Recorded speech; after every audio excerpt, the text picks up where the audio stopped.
Bismillahirrahmanirrahim. Assalamualaikum warahmatullahi wabarakatuh. Alhamdulillahi rabbil alamin.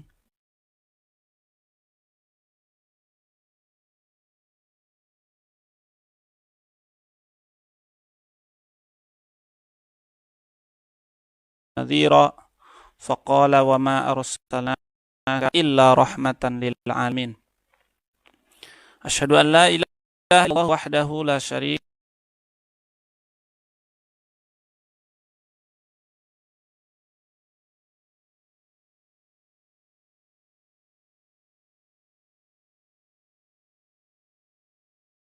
ajma'in.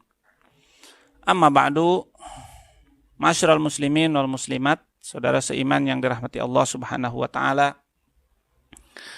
Hari ini adalah majlis ke-35 dari kajian akidah kita, yang mudah-mudahan Allah memberikan kemudahan, taufik dan hidayahnya, dan segera akan kita awali dengan membacakan Bismillahirrahmanirrahim.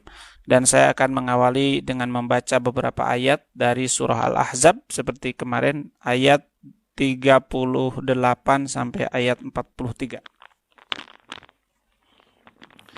A'udzu billahi minasy syaithanir rajim. Bismillahirrahmanirrahim. Ma kana 'alan nabiyyi min harajin fima faradallahu lah. Sunnatallahi fil ladzina khalau min qabl. Walan tajida li sunnatillah wa kana amrullahi qadaran maqdura. Sunnatallahi fil ladzina khalau min qabl.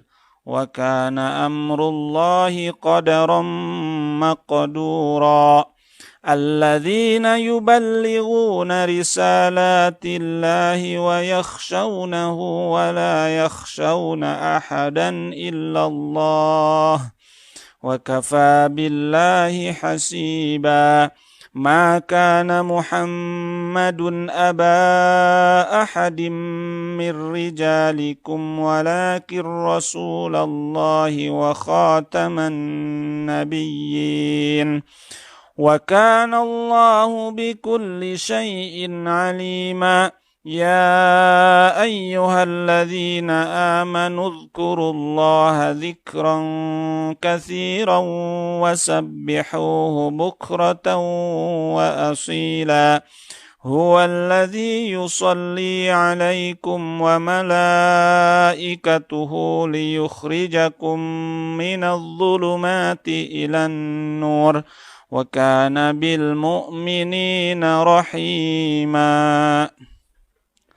Sadaqallahul azim wa sadaqa rasuluhul habibul karim wa nahnu ala dzalika minasy syahidina wasyakirina walhamdulillahi rabbil alamin. Bapak Ibu yang dirahmati Allah Subhanahu wa taala,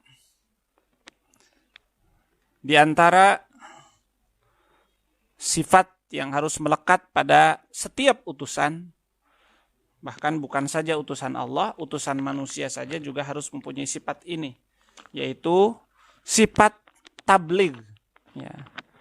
Sifat keberanian menyampaikan pesan. Kalau saya punya utusan, punya pesuruh, maka saya pasti akan mengangkat pesuruh yang mau menyampaikan apa yang saya pesankan. Maka si pesuruh itu ketika sudah sampai pada tempat di mana dia diperintah menyampaikan surat, menyampaikan ceramah, dan sebagainya, maka dia harus berani menyampaikan. Jangan sampai pesuruh itu diminta sambutan misalnya mewakili kita, ngeleper dia nggak bisa. Itu tidak layak jadi utusan. Atau ceramahnya tidak jelas, tidak bisa ngomong, tidak fasih bicaranya, tidak bisa difahami, itu juga tidak bisa menjadi utusan.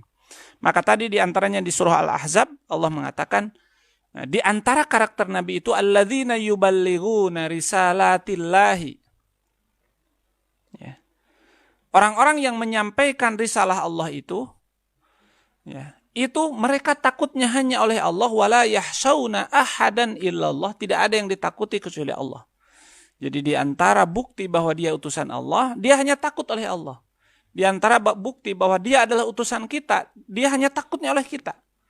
Apapun kata orang, yang jelas surat dari kita pasti akan dibaca. Nah itu. Nah, apa buktinya? Ya, ini kita kan sedang ingin betul-betul menguatkan keimanan kita. Jangan sampai kita mengimani bahwa Rasul punya sifat tabligh itu katanya. Maka kita di sini ingin buktikan dengan realitas hidupnya, ya, dengan kisah-kisah nyata bahwa benar-benar Nabi itu mempunyai sifat tabligh. Baik.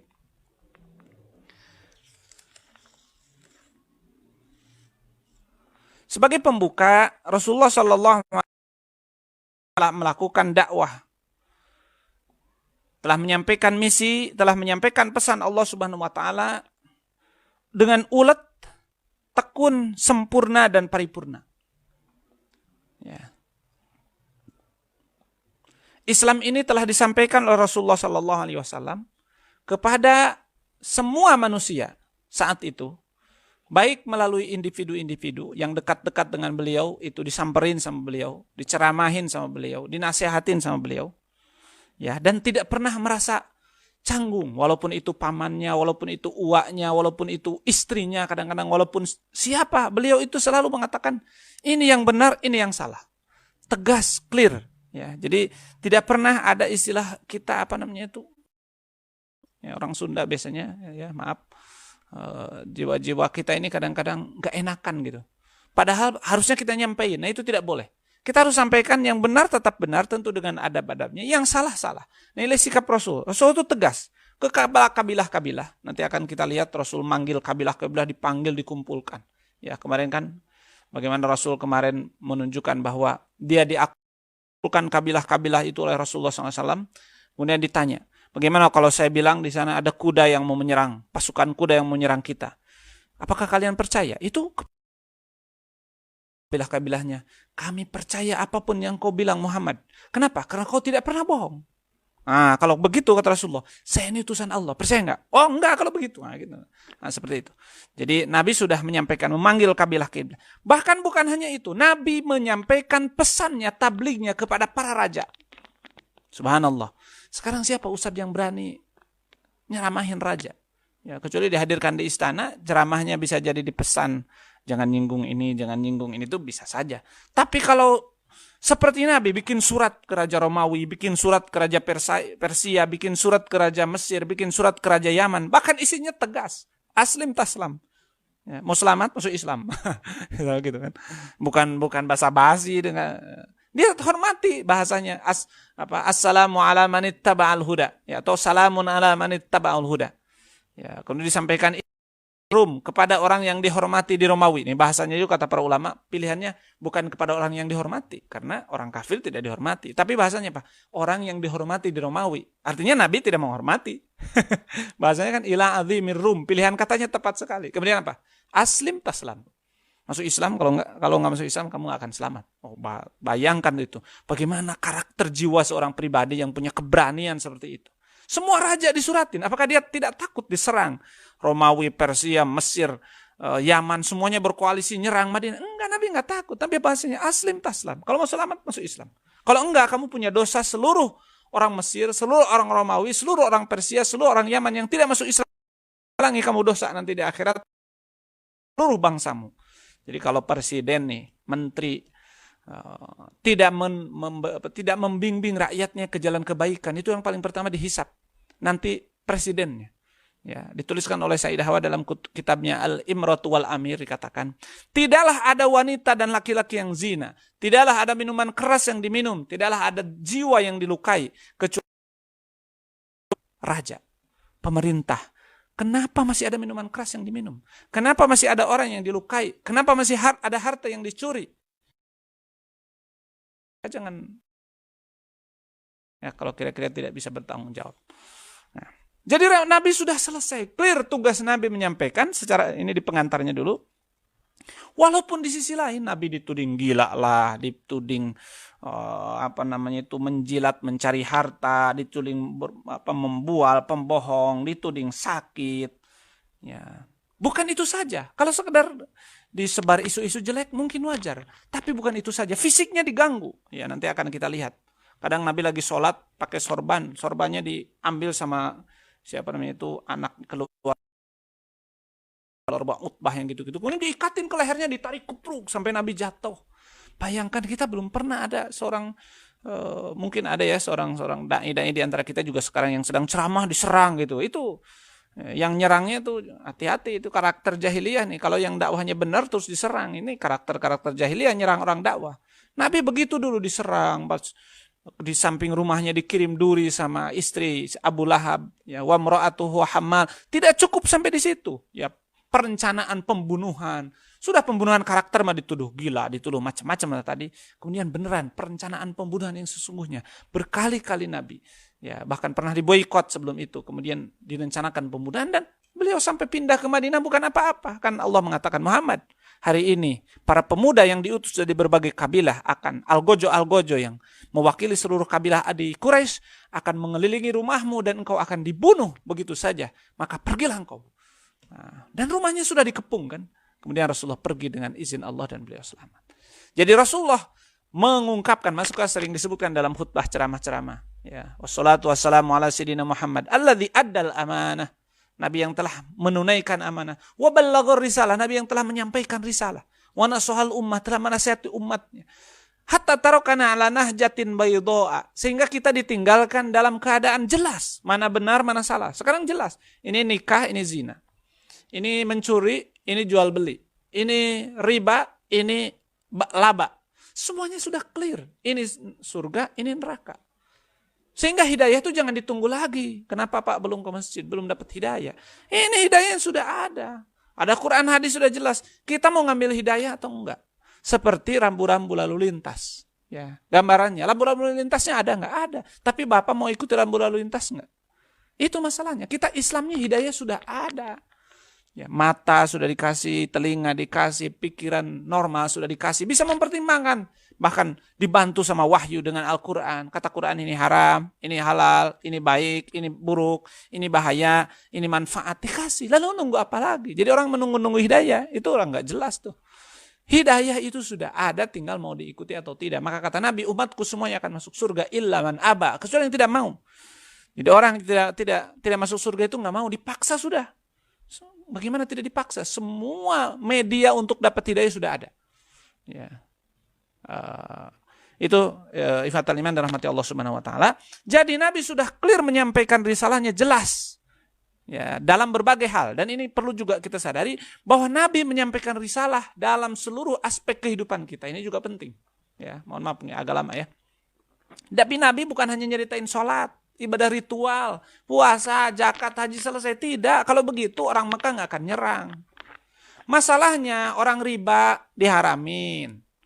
Ya, politik tirani menginjak-injak rakyat, ya, presiden, raja semaunya, itu dilarang dalam Islam. Jadi Nabi berbicara tentang kehidupan kita secara utuh dan komprehensif. Hukum jual beli, hukum ekonomi, hukum perdagangan, hukum pidana, hukum perdata, semuanya diatur. Bahkan sebelum manusia lahir, ketika dalam kandungan sudah ada aturannya. Ketika lahir ada aturannya, harus diakikahkan, harus dicukur rambutnya, subhanallah, nanti dihitan, nanti diakikah, subhanallah. Tumbuh menjadi anak-anak, mendidiknya bagaimana? Diajarkan sama Rasulullah. Menjadi besar jadi anak muda, mau nikah, ada aturannya. Setelah menikah ada aturan. Maka Nabi mengajarkan hidup kita mulai tidur sampai tidur lagi. Dari mulai yang paling besar ngurus dunia ini sampai paling kecil di WC yang paling rahasia. Bagaimana kita cara cebok kita, bagaimana cara kencing kita, bagaimana posisi kencing, semuanya diatur. Kalau tidak begini maka kita sekuler. Orang yang mengatakan Islam itu hanya di masjid saja, nggak usah Islam ngurus-ngurus perdagangan, nggak usah Islam ngurus-ngurus kesenian. Biarnya YouTube Islam nggak ada seni dalam Islam, nggak ada dalam Islam politik, nggak ada dalam Islam. Pendidikan nggak ada dalam Islam. Lalu Islam tinggal apa? Tinggal masjid dan sholat. Enggak. Ya, Rasul mengatakan bunyal Islamu. Mohon maaf, ini lebih penting ya. Bunyal Islamu ala khamsin. Syahadati alla ilaha illallah. Islam dibangun di atas 5 pondasi. Islam dibangun di atas 5 pondasi. Apa yang 5? Syahadat, sholat, zakat, puasa, haji. Pertanyaannya yang 5 Islam bukan. Kalau saya bilang rumah ini dibangun di atas 8 pondasi. Pondasinya rumah bukan? Bukan. Pondasi nggak pernah saya tidur di atas pondasinya, nggak pernah saya nikmati pondasinya. Maksudnya apa? Kalau kita bangga dengan yang 5 saja, baru hebat sholatnya, baru hebat syahadatnya, baru hebat puasanya, baru hebat zakatnya, baru hebat hajinya bertahun, setiap tahun haji, udah punya KBIH. Terus bangga saya paling Islam. Dagangnya, perbankannya riba, sistem politiknya tidak jelas, pakai bajunya tidak jelas, hiburannya tidak pakai Islam. Laksana Bapak bikin bangunan rumah, baru pasang pondasi terus bilang rumah saya indah sekali. Hujan Bapak kehujanan, panas kepanasan. Kecuali hujan memang tidak kepanasan. Kalau panas Bapak tidak kehujanan. Ya. Jadi artinya apa? Kalau kita baru berislam dalam 5 itu nonsen. Islamnya belum ada. Islam ini bangunannya, kacanya, atapnya, rumahnya, lemarinya. Nah, kalau sudah kita pakai hukum Islam dalam segala aspeknya, berarti kita sudah berislam, dan itu artinya kita. Dan Rasul sudah clear. Walaupun ya di balik Nabi menyampaikan risalah dan berbagai hal, Nabi diserang, Nabi diintimidasi, Nabi istilahnya di pembunuhan karakter, di berita, di citranya dihancurkan dan sebagainya, bahkan fisiknya diancam mau dibunuh. Ikhwatal iman yang dirahmati Allah Subhanahu wa taala. Ada 2 poin yang ingin kita tekankan ya, dalam waktu singkat, ya waktunya sudah mau habis. Yang pertama adalah kita akan bahas bagaimana sebagai bukti bahwa Nabi telah menyampaikan risalahnya, ada tantangan. Kayak kemarin saya bilang kan, kalau kita bertanya apakah Nabi benar pernah ngaku Nabi dan menyampaikan dakwahnya? Apa jawaban kita kemarin? Benar. Apa buktinya? Kawan dan lawan mengatakan ada orang namanya Muhammad bin Abdullah ngaku Nabi dan mendakwahkan ajaran Islam. Kawan dan lawan, sahabat Nabi, lawan musuh-musuh Islam. Semua musuh Islam sepakat. Di Mekah dulu, 1400 tahun yang lalu, ada orang namanya Muhammad bin Abdullah ngaku Nabi dan mengajarkan segala kehidupan kepada mereka. Itulah yang membuat mereka memusuhi Rasulullah.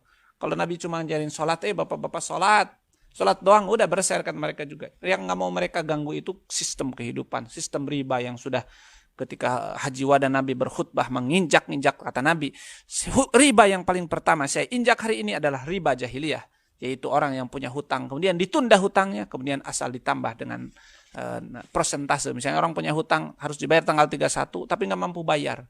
Ya udah 1 juta jadi 1.500.000 dinar. Nah itu riba jahiliyah, kata Nabi. Yang paling pertama saya injak di khutbah Wada adalah riba jahiliyah. Itu yang tidak mau mereka hilangkan. Karena orang-orang kaya berkepentingan ingin terus melipat kekayaannya, menjepit orang miskin. Kalau sekedar Nabi merintah sholat, merintah syahadat, apa beratnya?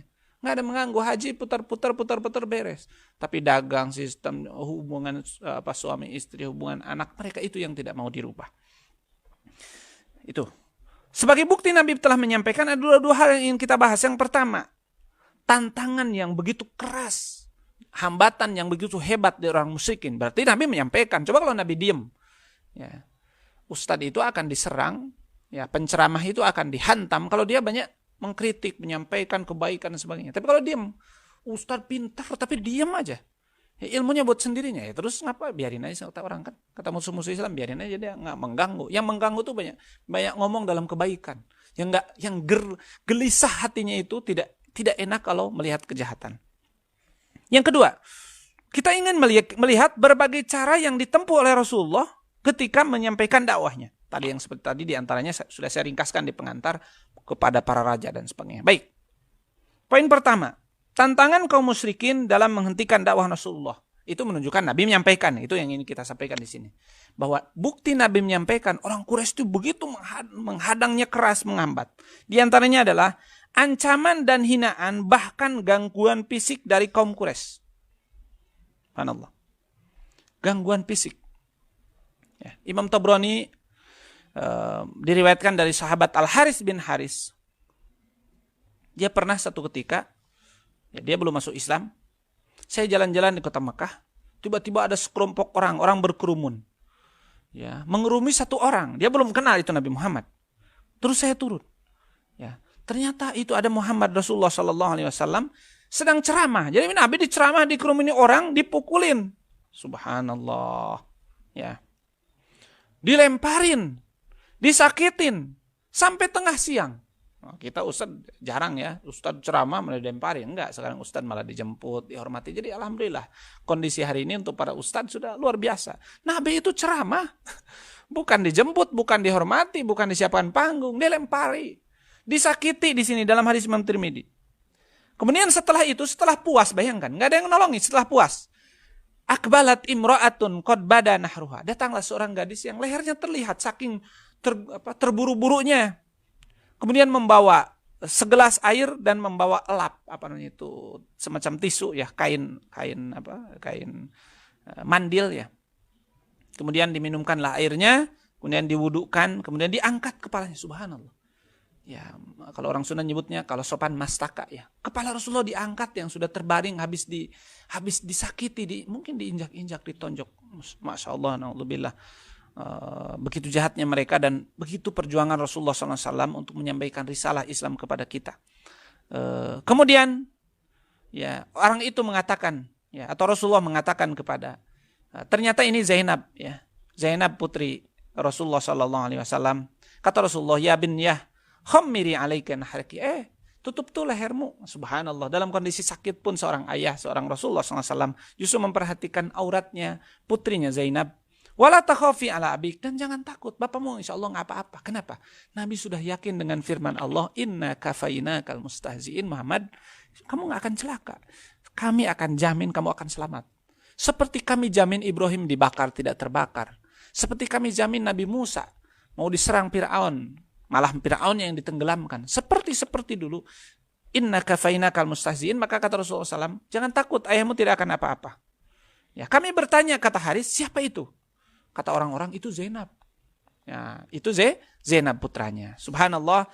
Jadi kita melihat bagaimana reaksi yang keras yang ditunjukkan oleh orang Quraisy gara-gara Nabi Muhammad mendakwahkan Islam. Itu yang pertama. Yang kedua, jebakan, ya. Tipuan, jebakan agar berhenti dari dakwahnya, bahkan ancaman. Ya. Satu ketika orang Quraisy menyikapi, jadi orang Quraisy sering rapat menyikapi fenomena dakwah Rasulullah ini. Satu ketika rapat, mereka berkumpul, kata mereka, Uled bin Mughirah tuh, kalau bahasa kita sekarang orang diplomat lah, ya, orang ahli berdiskusi, ahli bernegosiasi. Uled, cuma kamu bisa nggak datengin Muhammad itu? Oh siap, kata Uled, saya mantap. Ya, siapa yang tidak bisa dinego sama dia? Terus apa yang kita persiapkan? Siapkan harta, siapkan wanita, siapkan jabatan. Nanti saya akan lobby, saya tawarkan, walaupun pasti tipuan, nggak mungkin lah. Kalau dia dikasih jabatan, mereka akan taat kepada Muhammad, kan konyol juga. Itu biasalah. Seperti orang Israel sekarang kepada orang Palestina, hei orang Palestina, asal kamu lepas senjata, kami kasih bandara, kami kasih pesawat. Bohong, kalau sudah lepas senjata yang ada digigit, dimakan semua. Jadi jangan terjebak sama orang-orang kafir. Akhirnya Walid datang menemui Rasulullah SAW. Kata Walid, dia Muhammad, kamu mau berhenti nggak sih bikin keonaran? Kamu mecah belah umat, bahasanya kan. Kamu mecah belah umat, bikin terorisme, macam-macam bahasa-bahasa yang digoreng begitu, yang tidak enak. Kamu mau apa sih? Oh kan, kamu mau apa sih? Mau harta. Kalau mau harta Muhammad, kami nih orang Quraisy sudah sepakat akan mengumpulkan harta sebanyak-banyaknya, dikasih sama Anda menjadi orang terkaya. Syaratnya satu aja, berhenti. Jangan bikin ribut lah, ini nggak enak masyarakat kita. Bahasa orang tua kan gitu, melobi. Yang kedua, kamu mau jabatan? Kalau mau jabatan, kita nih sepakat akan ngangkat engkau sebagai pimpinan tertinggi kami tidak akan memutuskan apapun tanpa kesepakatanmu. Wow, mantap kan? Nih jabatan, kasih. Lanjut, kata Rasulullah. Atau kamu sakit. Ini sudah. Kamu punya penyakit, tidak sadar nih. Kamu ngomong apa-apa yang di luar kesadaranmu, di luar kemampuanmu. Sudah penghinaan nih. Kalau kamu sakit, saya akan panggilkan dokter kami yang bayar. Biar kamu sehat. Apa kata Rasulullah? Afarogta ya Abal Ulaid. Selesai? Oh, indah Rasulullah SAW. Ya, kata Abul Ulaid. Kemudian Rasulullah membacakan surah Fussilat. Ya. Hamim. Bismillahirrahmanirrahim. Jadi dijawab dengan Quran. Orang pintar itu jawab dengan Quran. Karena kalau omongan kita seperti saya sampaikan kemarin, bisa jadi tidak berdampak apa-apa. Tapi ketika yang disampaikan firman Allah benarnya. Rasulullah membacakan surah Fussilat dari awal sampai 1 halaman ya kalau di Quran kita. Ya. Hamim, tanzilul minar rahmanir rahim. Kitabun fussilat ayatuhu. Summa fussilat min ladun hakimin khabir. Ya, saya lihat sampai ayat berapa. Siapa tahu bisa diamalkan sama kita kalau menghadapi orang seperti ini, orang pintar bacain ini. Ya. Sampai ayat 12 ya. Atau sampai ayat 11 ya. Jadi Hamim tanzilum minar rahmanir rahim kitabun fussilat ayatuhu qur'anan arabiyyan liqaumin ya'lamun basyiran wa nadhiran fa'arada aktsaruhum fahum la yasma'un wa qalu qulubuna fi akinnatin mimma tad'una ilaihi wa fi آذاننا وقر ومن بيننا وبينك حجاب فاعمل إننا عاملون الآيات. Rasulullah menjawabnya dengan Quran. Saya hanya utusan Allah yang membawa misi basyiran wa nadhira. Wulaid tertunduk. Kemudian meneteskan air mata. Di hatinya, ini bukan omongan manusia. Saya ahli syair. Tidak ada orang ahli syair di Arab selain dia. Atau dia termasuk deretan pertama pakar sastra Arab. Ini bukan syair. Ini bukan sihir. Dia tertunduk begitu, kemudian izin minta pulang. Ditungguin sama tokoh-tokoh Quraisy. Kata orang Quraisy jauh-jauh, wah, Wulaid berubah nih wajahnya. Ya, tadi semangat, sekarang kok lemes begitu, ada apa? Ditanya, Wulaid, ada apa? Tadi semangat, sekarang kok lemes begini? Wulaid bersumpah, demi Allah. Hadza laisa bisihr. Itu bukan sihir. Walaisa bisi'r, dan itu bukan syairan. Dan dia bukan pesihir. Dan dia bukan penyair.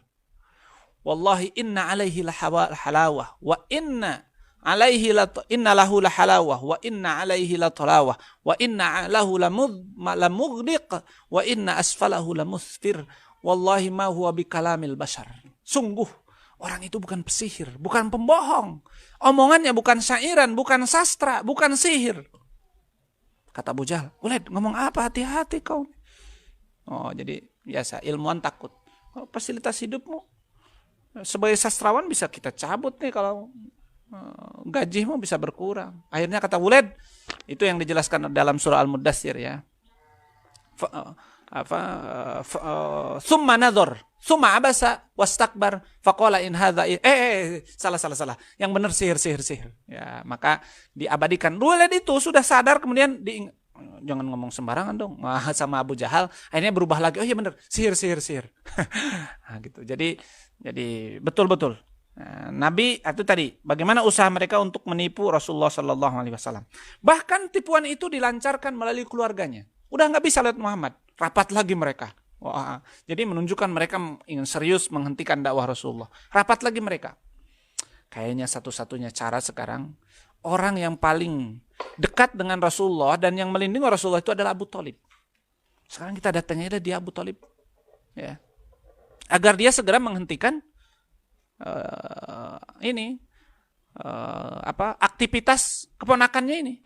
Bikin ribut ini masalah. Datanglah kepada Abu Thalib. Abu Thalib, coba kamu berhentikanlah itu. Saudaramu bisa nggak? Ini bikin masalah. Ya, kalau mau kita ganggu, kita nggak enak kan? Hubungan kita sudah dekat, hubungan kita keluarga. Kalau saya ganggu, retak hubungan kita. Coba saya kasih kesempatan. Nanti malah di cerita lain malah mau ditukar. Ya, setelah akhirnya nih yang ini dulu, akhirnya Abu Thalib manggil Nabi Muhammad. Muhammad, udahlah. Itu orang ribut. Berhentilah, udah berhenti. Biasa aja, kita hidup biasa, jangan bikin masalah. Kata, saya sayang sama kamu Muhammad. Kata Abu Thalib, kata pamannya.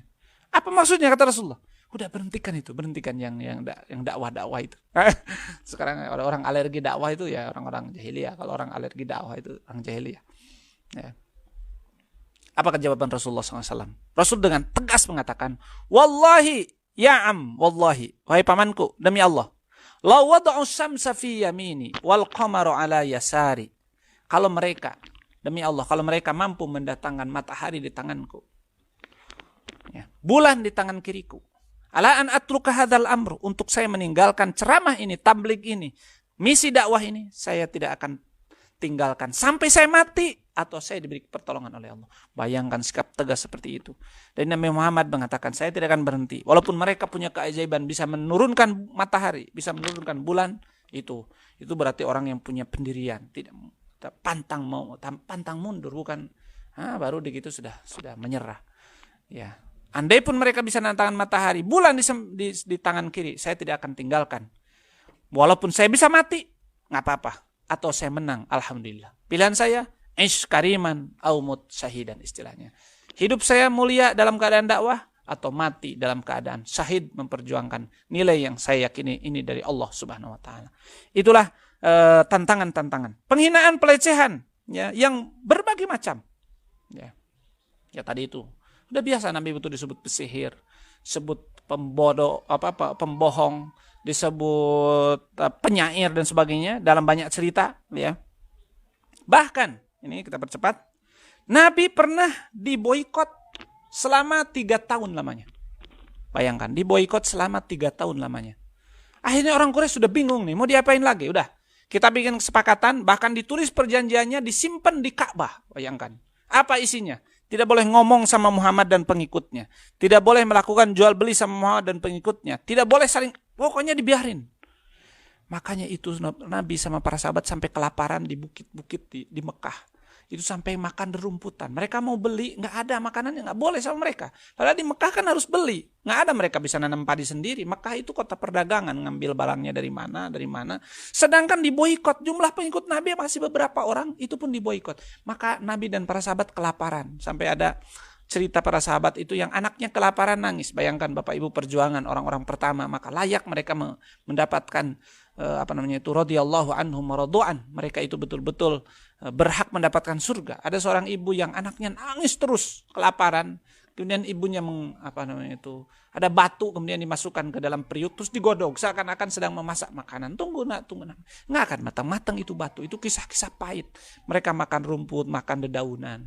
Kenapa? Karena itu Rasulullah menyampaikan dakwah. Kalau Nabi diam sudah beres, aman saat itu. Nabi mau fasilitas apa dikasih.